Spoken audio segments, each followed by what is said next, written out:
Welcome to the Tech Egg. Don't get scrambled. Enjoy the video. In this video, I will show how to service Toyota Corolla Hybrid only way. Begin by parking on level ground, engage the parking brake, and disconnect the 12V battery before you start. Check the owner manual for hybrid-specific warnings and high-voltage decals.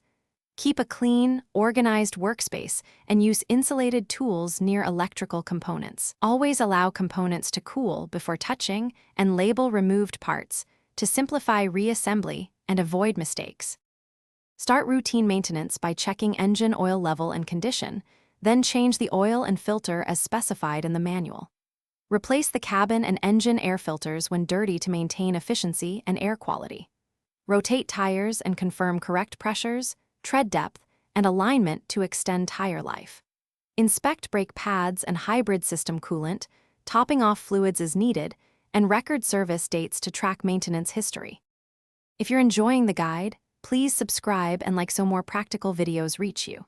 Quick recommendation: the Shark AI Ultra Robot Vacuum makes garage cleanup effortless with voice control and smart mapping, saving you time after service tasks.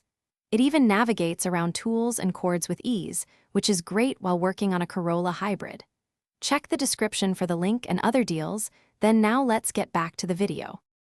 Focus on hybrid-specific checks by inspecting the battery area for corrosion or loose connections and ensuring insulation remains intact. Verify there are no persistent hybrid warning lights and use a scanner to read any codes if lights appear. Check inverter coolant levels and examine hoses and fittings for leaks or wear. Listen for unusual noises during start and drive cycles and document any abnormalities for professional follow-up. Thanks for watching. Consider subscribing if I helped unscramble your problems.